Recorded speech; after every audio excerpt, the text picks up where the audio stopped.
नमस्कार दोस्तों, मैं हूं नरेंद्र और आज हमारे साथ है रश्मि रॉकेट की टीम।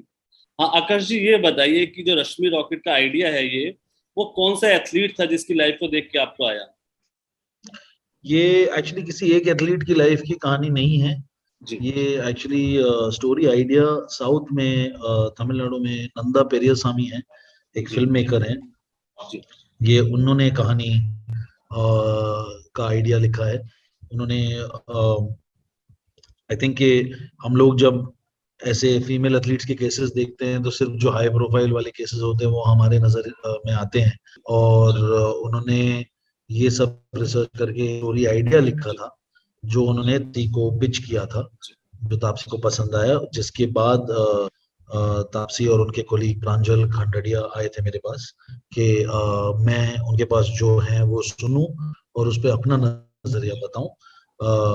तो जब हमारी वो मीटिंग्स हुई और ये डिसाइड हुआ कि एक ये इंटरेस्टिंग कहानी, देखी कहानी एक सेंसिटिविटी से हैंडल करना है, तो जब हम लोग एक लेवल पे आकर अग्री हो गए कि जिस तरह से हम देख रहे थे उस तरह से वो भी देख रहे थे, तब जाके आगे ये स्क्रीन प्ले में बनी है तो कहानी। रश्मि रॉकेट का सबसे मुश्किल पहलू कौन सा था जो इस फिल्म को फिल्माने में आपके सामने आया?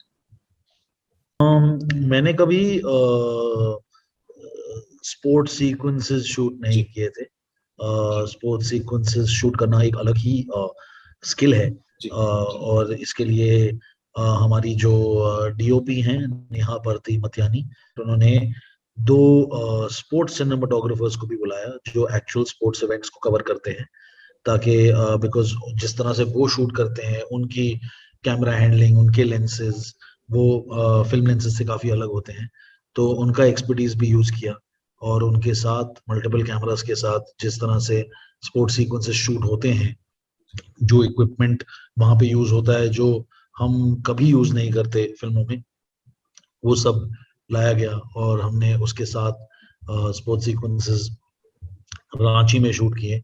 और काफी सारा कुछ था शूट करने को स्टेडियम में। रांची में उस वक्त काफी ठंड भी थी, जो एक्चुअली रनर्स वगैरह के लिए अच्छी बात नहीं होती क्योंकि मसल्स जकड़ जाते हैं।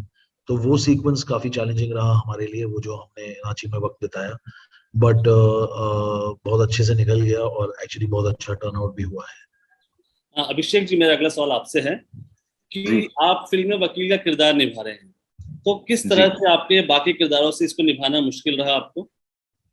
नहीं, सारे किरदार मुश्किल होते हैं शुरू में। आई थिंक जब भी कोई किरदार हम करने की कोशिश करते हैं तो वो हमेशा मुश्किल ही होता है। जब सेट पे धीरे धीरे डायरेक्टर के साथ काम करके फिर वो चीजें आसान होनी शुरू होती हैं। जब तक आप सेट पे नहीं पहुंचे तो हर कैरेक्टर उतना ही डिफिकल्ट होता है। लेकिन जी मतलब यहाँ पर एक इंटरेस्टिंग चीज ये थी कि आकाश सर ने मुझे पहले ही दिन ये बोल दिया था कि वो चाहते थे कि कैरेक्टर जो है मेरे करीब रहे। तो खुद के करीब के कैरेक्टर्स प्ले आउट करना मुझे लगता है ज्यादा डिफिकल्ट होता है, जहां हम अपने खुद के बॉडी को या जेस्चर्स को या स्पीच को यूज कर रहे हो। और साथ ही साथ मुझे एक वकील भी दिखना था जो कि कोर्ट रूम में केस लड़ रहा है और एक बहुत ही इररिलेवेंट से लॉ के अगेंस्ट आवाज उठा रहा है। तो उसकी जो प्रिपरेशन थी, एक लॉयर की प्रिपरेशन जैसे होती है, जिस तरह से वो अपने केसेस को स्टडी करता है, प्रिपेयर करता है और फिर कोर्ट रूम में जाकर जज के सामने रखता है, ठीक उसी तरह से मैं भी एक एक्टर की तरह रोज लाइंस पढ़ रहा था, मेमोराइज कर रहा था, ताकि अगले दिन जो है ज्यादा टाइम ना लूं सेट पे। क्योंकि ये बहुत जरूरी था कि लाइंस ना भूलूं, क्योंकि बहुत सारे लाइंस थे और बहुत ज्यादा टॉकी था, बहुत ज्यादा वर्बोस था, जो तो शायद भूले लाइन आपने बीच में कभी भूले लाइन? नहीं नहीं, तो सर बीच बीच में आदमी भूलता भी है, फंबल भी करता है, बहुत सारी चीजें होती हैं। लेकिन फाइनली वो ज्यादा ज्यादा बार ना हो, बस वो तो आई थिंक वही चाहता है डायरेक्टर की। वो सबके साथ ही होता है लेकिन ज्यादा बार ना हो। और क्योंकि बहुत सारे लोग भी इन्वॉल्व हैं, आप कोर्ट रूम ऐसा नहीं कि सिर्फ आपके ऊपर कैमरा है, अब वो जज भी इन्वॉल्व है, दूसरे जो वकील है वो भी है, विटनेस बॉक्स पे कोई है, पीछे तापसी बैठी है, प्रियांशु बैठे हैं और भी बाकी एक्टर्स बैठे हैं, तो सबका टाइम है एक तरह से। तो पूरी रिस्पॉन्सिबिलिटी जो है ना ऑलमोस्ट आपके ऊपर आ जाती है। तो मैं बड़ा नर्वस भी था क्योंकि मुझे पता था कि कोर्ट रूम वाले सीन्स में मैं एकदम सेंटर ऑफ स्टेज में परफॉर्म करने वाला हूँ। तो उसके लिए बड़ी तैयारी करनी पड़ी। और पर फाइनली मतलब थैंक गॉड, मतलब ज्यादा बिना परेशान किए मैंने लोगों को ये रोल कर दिया। प्रियांशु और अभिषेक, आप दोनों से मेरा सवाल है कि अभी जो ओटीटी जो वर्ल्ड आया है उसने कहानी को एकदम बदल दिया है, स्टार्स से बड़ी कहानी हो गई है। तो इस ट्रेंड का आप किस तरह से देखते हो? जो नए स्टार्स हैं, जो एक्टर्स हैं, उन्हें कितना फायदा हो रहा है इससे? मुझे तो बड़ा पसंद है ये टाइम। आई थिंक ये बहुत ही अच्छा टाइम है हम सब के लिए, नॉट जस्ट एक्टर्स, मतलब आई थिंक फिल्म मेकर्स भी, राइटर्स भी, सबके सब एक्सप्लोर कर रहे हैं, अलग तरीके से कहानियां बता रहे हैं। एक कोई टिपिकल अब कोई फॉर्मूला नहीं है जिसके अकॉर्डिंगली आपको फिल्में बनानी पड़ेंगी। क्योंकि अब आपका जो कंटेंट है पूरा अराउंड द वर्ल्ड ग्लोबली देखा जाता है ओटीटी के जरिए। तो एज एन एक्टर भी अब क्योंकि कहानियां अलग बन रही हैं, कैरेक्टर्स बड़े अच्छे अच्छे तरीके के नए नए तरीके के आ रहे हैं, तो हमें भी एक्सप्लोर करने का मौका मिल रहा है। हम भी कहीं, और हम कहीं, एटलीस्ट मेरे लिए ये हुआ कि कैटेगराइज नहीं हो रहे हैं। जैसे पहले होता था कि एक एक्टर को किसी एक रोल में देखा जाता था, उसको फिर कैटेगरी में डाल दिया जाता था कि ये ऐसे ही काम कर सकता है। लेकिन थ्रू ओटीटी के माध्यम से हम लोग दिखा पा रहे हैं कि नहीं भाई, हम एक विलेन का रोल भी प्ले कर सकते हैं, अभी हम ये एक अलग तरीके का किरदार प्ले कर सकते हैं।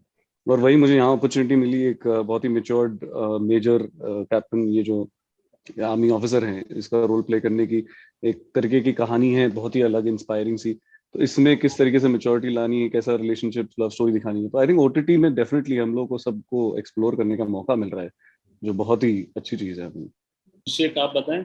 मैं तो शुक्रगुजार हूँ कि मतलब इस दौर में एक्टिंग कर रहा हूँ, और थैंकफुल हूँ, और अपने आप को लकी पाता हूँ कि मैं इस जनरेशन का पार्ट हूँ। इनफैक्ट कह सकते हैं कि हम first generation of OTT actors हैं क्योंकि इसके बाद अब बहुत सारे, बहुत बहुत बड़ा फ्यूचर है, बहुत सारे लोग और आने वाले हैं, और ये बहुत बड़ी शुरुआत है। अगर हम देखें कि बहुत कम टाइम में इतने सारे कलाकारों को काम करने का मौका मिल रहा है, और मैं कलाकारों से सबकी बात कर रहा हूँ, चाहे वो एक्टर हो, राइटर हो, डायरेक्टर हो, लिरिसिस्ट हो, या जितने भी लोग जुड़े होते हैं एक फिल्म के माध्यम से, उन सबको मौका मिल रहा है, नए लोगों को मौका मिल रहा है, नए कहानियों को मौका मिल रहा है, वैसी कहानियां जिनको शायद हमने हमेशा एक तरह के, जिसे कहते हैं कि एक स्लॉट में डाल रखा था कि ये डार्क है, ऑडियंस डार्क नहीं देखना चाहेगी, या ये ऐसी चीज है ऑडियंस। बहुत बार आपने सुना होगा कि खून खराबा यार फिल्मों में ज्यादा नहीं दिखाना चाहिए, पब्लिक को पसंद नहीं आता। हाँ, और अगर आप ओटीटी पे देखें तो शायद खून खराबे की कोई कमी नहीं छोड़ी है। तो मतलब इससे एकदम ही, जैसे कहते हैं, रिवर्स साइकोलॉजी वाली बात होगी कि आप एक एक मीडियम पे लोग इतना एंजॉय कर रहे हैं, तो दूसरे मीडियम पे क्या नहीं करते हैं, या शायद हमने ये ऑलरेडी मान लिया था कि वो नहीं करते हैं।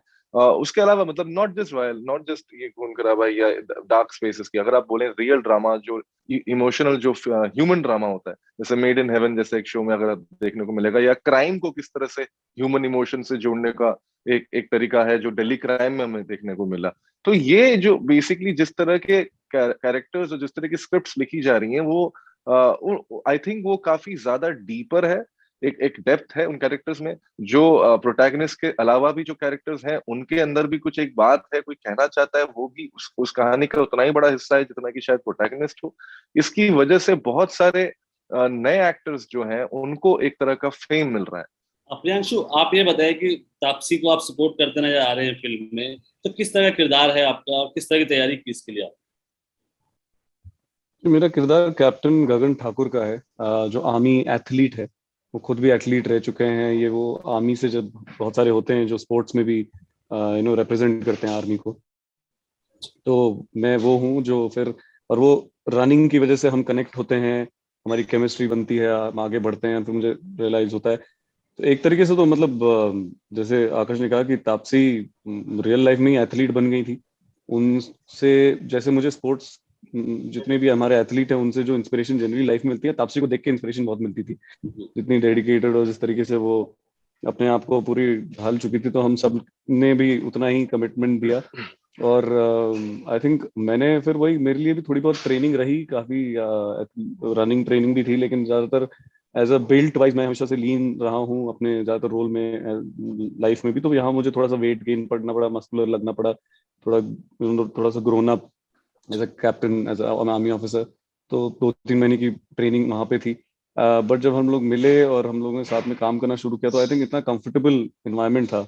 और जैसे मैंने कहा कि मैं इंस्पायर होता रहता था इन सबसे। जब आप फिर अभिषेक को देखेंगे सीन करते हुए, या आप तापसी को देखेंगे जिस तरीके से वो घुस जाती है, एंड आकर्ष तो है ही जो आपको बिल्कुल कंफर्टेबल रखते हैं।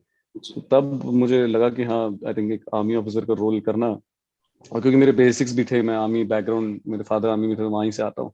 ऑल इन ऑल बहुत एक अलग ही एक्सपीरियंस था, बट मजेदार था।